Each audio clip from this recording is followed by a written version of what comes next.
Hello, friends. I am Dr. Imran, consultant neurosurgeon and spine surgeon, Pratima Hospitals. Today, I am going to talk about stroke awareness. Every year, October 29th is observed as a World Stroke Day. So, every year on this day, doctors and healthcare personnel and organizations from around the world come together and try to organize events to raise awareness about the stroke because stroke is a deadly disease. It is associated with very high morbidity and mortality, but when treated early we can prevent or we can reverse all those symptoms or all those disability associated with stroke. So here I'm going to talk about stroke. Stroke is also called brain attack. Just like heart attack, we also have brain attack. When a part of the brain tissue is damaged because of deprivation of blood supply to it, we call it stroke. There are two kinds of stroke. One is ischemic stroke and the other is hemorrhagic stroke. Ischemic stroke is more common than hemorrhagic stroke. Ischemic stroke occurs when one of the blood vessels that is supplying to the brain gets clogged because of a blood clot. So what happens is normally brain has four blood vessels that supply blood to it. So with every heartbeat, all these vessels will bring blood supply along with nutrients and oxygen, which will help the brain to function normally. So when a blood supply is interrupted for more than 5 to 10 minutes, that particular part of the brain tissue will get damaged and that part of the brain will stop functioning permanently. So this is called ischemic stroke. In the hemorrhagic stroke, one of the blood vessels, a small blood vessel, gets ruptured and there is bleeding into the brain. This is called hemorrhagic stroke. In the ischemic stroke, the blood supply is interrupted because of a blood clot within the artery, within the blood vessel. Whereas in the hemorrhagic stroke, blood vessel gets ruptured and there is bleeding into the brain tissues. Ischemic stroke is more common and less deadlier, whereas hemorrhagic stroke is less common but more deadlier.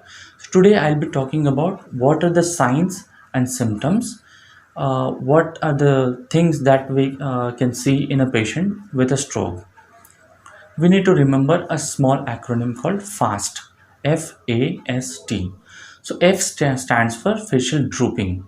So sometimes patients with a stroke will have drooping on one side of the face. If we ask the patient to smile, so there'll be drooping or deviation of angle of mouth to one side. So this is one sign of the stroke. A stands for arm weakness. So stroke can cause weakness of one side of the body, either a weakness of hand or weakness of the lower limbs. Or sometimes a patient can have sudden numbness of the hands or numbness of the lower limbs. So this is one other feature of stroke. S stands for speech disturbance. So in some kinds of stroke, the patient can have difficulty in talking and difficulty in understanding things that have been said to him. So FAST stands for F, A and S. F is for facial weakness or facial drooping. A is for arm weakness. S is for speech disturbance.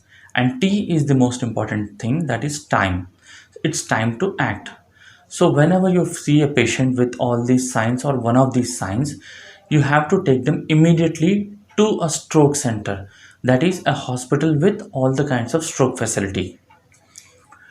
Because if you treat these kind of patients within 4.5 hours to 6 hours, then there is a chance to give him clot busting drugs. That is drugs which can lyse or which can break the clot and re-establish the blood supply to the brain so that the patient can have a normal life again. So if treated within the first 6 hours, the patient can have absolute reversal of symptoms. Whereas if that time window or if that window period is lost, some patients might still be eligible for a procedure called mechanical thrombectomy. That is, an angiography is done and with the help of fine instruments, we can remove the clot mechanically. So this is by an endovascular techniques. So here also the patient can have reversal of symptoms, but very few patients are eligible for the mechanical thrombectomy after 4.5 to 6 hours.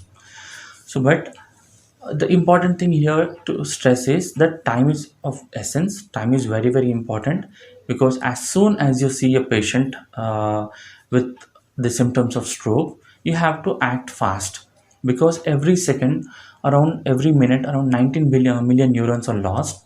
And with every hour that is lost during the strokes and after the stroke, the patient's chances of getting back to normal is lost. Okay, so once we do identify a stroke, once you bring the patient to this hospital, a stroke hospital, initial assessment is done, and the patient will be subjected to a CT scan or an MRI scan.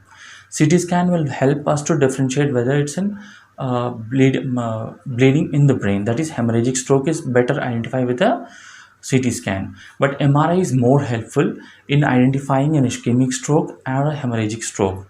The problem with MRI is it's time consuming, and all the patients may not be eligible for getting a MRI scan. So in most of the centers, we do get a CT scan, rule out the hemorrhagic stroke, and then go for checking the basic things like blood pressure, the glucose levels, and to rule out stroke mimics like seizures, and then see if the patient is eligible for taking clot busting drugs or not. So if the patient is eligible for thrombolytic drugs, that is clot busting drugs, then we do administer clot busting drugs to see to thrombolize, that is to remove the clot from the circulation.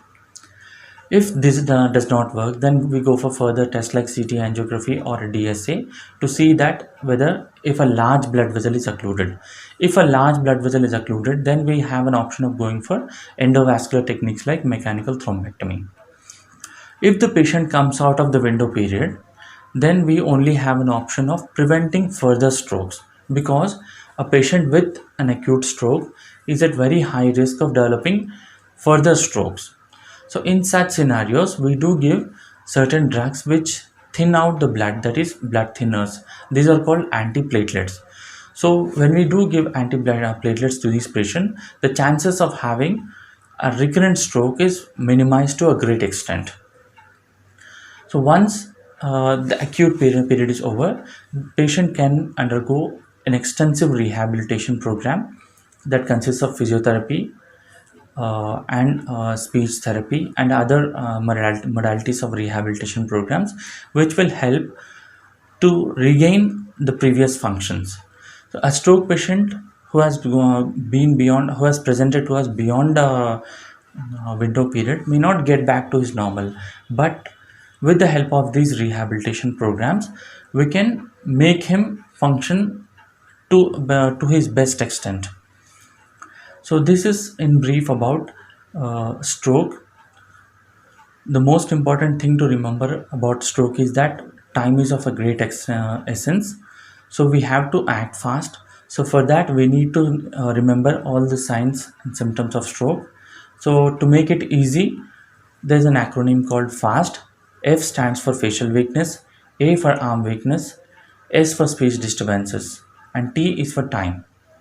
So in short, this is about stroke. I hope this has been helpful for you, and that you will act fast when you see a patient with stroke. Thank you.